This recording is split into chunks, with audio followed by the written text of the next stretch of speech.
It was evident that he recognized my return to my old doubting frame of mind without my saying a word.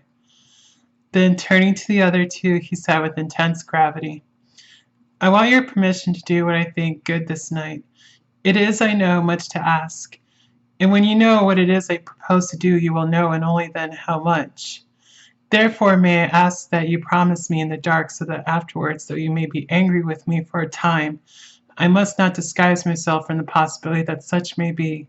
You shall not blame yourself for anything. That's frank, anyhow, broke in Quincy.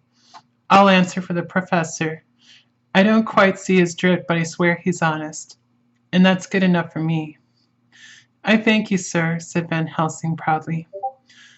I have done myself the honor of counting you one trusting friend, and such endorsement is dear to me. He held out a hand which Quincy took. Then Arthur spoke out. Dr. Van Helsing, I don't quite like to buy a pig in a poke, as they say in Scotland. And if it be anything in which my honor as a gentleman, or my faith as a Christian is concerned, I cannot make such a promise. If you can assure me that what you intend does not violate either of these two, then I give my consent at once. Though for the life of me, I cannot understand what you are driving at. I accept your limitation, said Van Helsing, and all I ask of you is that if you feel it necessary to condemn any act of mine, you will first consider it well and be satisfied that it does not violate your reservations. Agreed, said Arthur. That is only fair.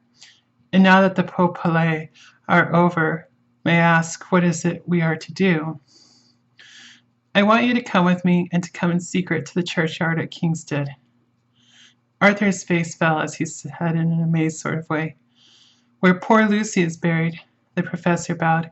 Arthur went on, And when there, to enter the tomb. Arthur stood up. Professor, are you in earnest, or is it some monstrous joke? Pardon me, I see that you are in earnest. He sat down again, but I could see that he sat firmly and proudly, as one who has his dignity. There was silence until he asked again, And when in the tomb, to open the coffin.